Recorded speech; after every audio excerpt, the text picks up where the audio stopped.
Hey everyone, it's me HawkeyeG, and I'm here with another video for you. This time we're going to be focusing on the Outposts mechanics of Total War Pharaoh and talking about what they are, what they do, how to use them, and things like that. So the first thing to look at is what kind of outposts there are, and maybe talk about what exactly an outpost is. Basically, it's just a secondary building that you build in each region that you control in a province. So we've got these little icons here, right? Anytime you see a name, that's an actual settlement building.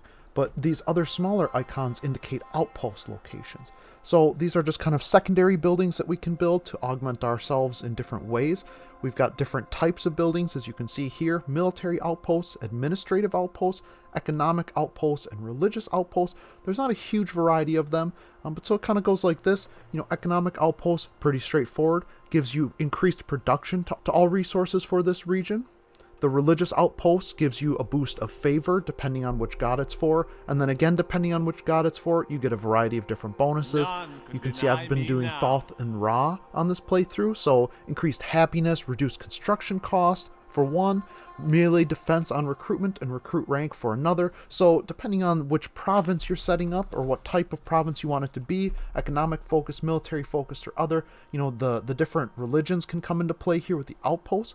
We've got administrative outposts here. You get a few additional units into your garrison. It's not a lot, but it's at least something. And so those are the bonuses that your settlements, that your outposts will provide to the settlements or to the regions that they're built in. So that's kind of your campaign, economic, settlement advantages. Now there's additional bonuses that they get that you may have noticed as we're going through this. If we look here, okay, every outpost as a base kit gives you back 50% of the movement cost spent to reach the outpost. So that means that, this army, okay, it looks like it can only make it here, but so let's just do an example. We'll move it to this outpost, and you kind of get a little bit of a preview. There's other bonuses we're going to talk about here too, but if I move this character to this outpost, well, we can see they can move a lot farther now. So you can use these to chain movement across your entire territory a lot more easily. It's great for, defensively reacting to whatever threats may be coming towards you. Furthermore, these all get some sort of bonus. So the Egyptian fort doesn't give your army a bonus, but this lookout post does give you your army increased ambush chance, okay? The administrative outpost, a monument, gives you additional morale. The Egyptian way station increases your movement range. The economic outpost gives you reduced upkeep. We can actually see some of those effects on this army, these little icons here. You get 20% reduced upkeep for the resource station. You get 30% increased movement at sea or at land. These are temporary buffs. You can see it says it lasts for a total of 4 turns. And then the shrine just gives you prayer effects, so it depends on your research, depends on your prayer level, a couple other factors like that.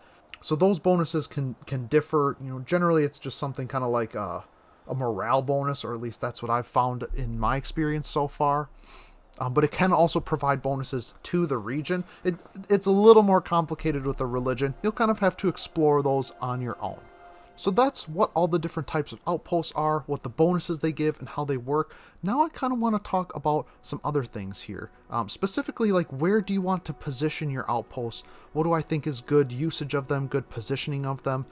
In general, I think this is a capital in an exposed place. If I can, I might want to put one of these forts here and be able to reinforce it so that, because this is going to be vulnerable in a lot of different ways. So even if they don't come across the land, I might want to reinforce it there.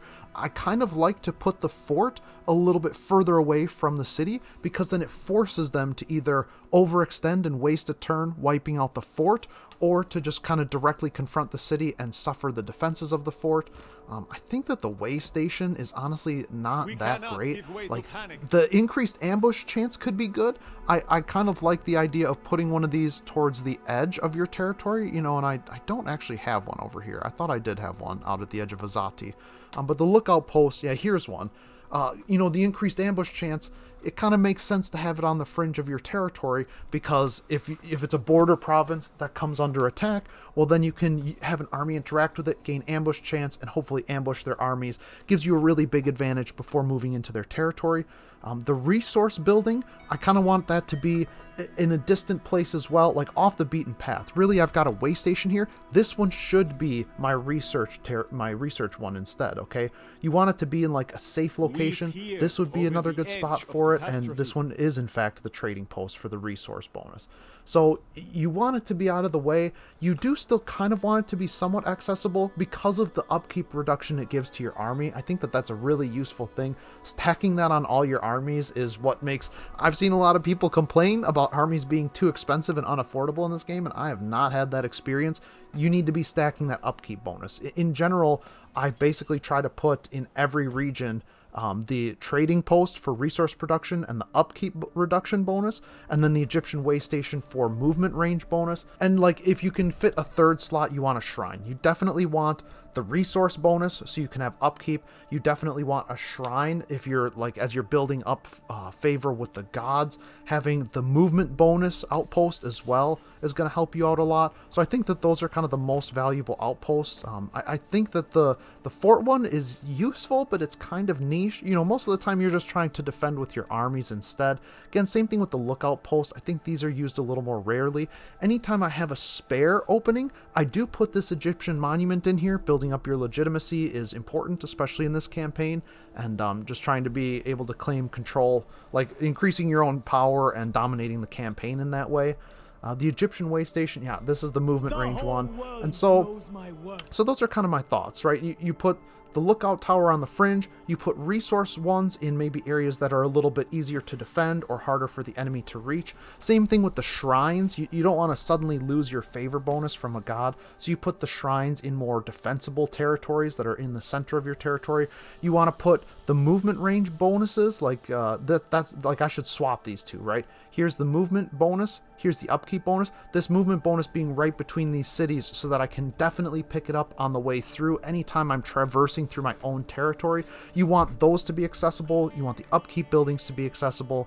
And that's kind of what I think about, you know, placement and positioning and usage of the outposts in this game. I think it's pretty straightforward, but I thought I would still do a video on it and kind of discuss it. You know, it's like it's a new system. It's unique to this game, and so I thought that it would deserve some kind of explanation, some understanding.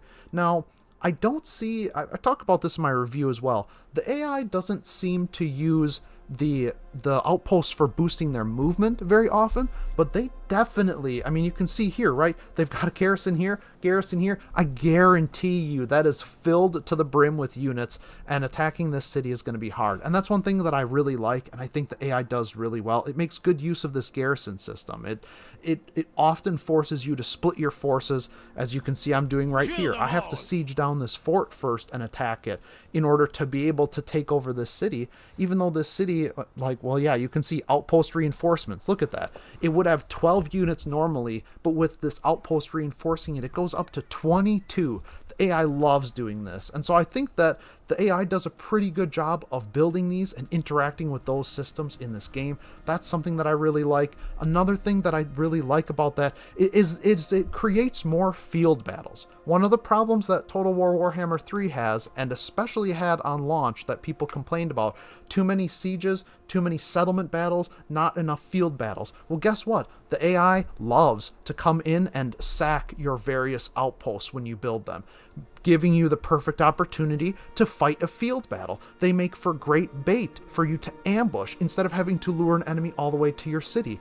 And in general, especially if you build a fort, you know, it kind of forces the AI to make different decisions about where they want to go, what to attack, and even how they can potentially delay you or negate your bonuses to stall an invasion. And the same goes for you. If you don't think you can take over a city or kill an army, but you can sack or destroy, you know, an outpost or two of the enemy, you could gain a little bit of, you know, you could gain a slight advantage there. So I think that it's a really interesting system. I think that it's been implemented really well in this game. You can't use the outposts of enemies to gain movement range. You can't use the outposts of allies to gain movement range. So it's purely a defensive, like the movement bonus is purely a defensive tool for navigating your own territory. And I think that's really nice. You know, people have talked about this map feeling too small or whatever. It has almost as many settlements as 3 kingdoms. It definitely doesn't feel small to me, and once you start conquering a lot of territory, it's really nice to be able to quickly navigate from place to place using that movement bonus, among all these other little things. You know, it's just kind of a nice... There's a lot of small elements of singular decision making and planning and organizing that I think kind of adds a little bit of flavor and a little bit of depth to your economic management and campaign building. So with that being said, I've covered everything I wanted to for this video. I hope this gives you a better understanding of the outpost mechanic, how you can best make use of it, how the outposts work and what types they are, and how the game and the campaign interacts with them at a higher scale and level. If you did enjoy this video, please remember to like and subscribe and keep up with future videos from me, limited as they may be. And as always, have a great day, and we'll see you on the next one.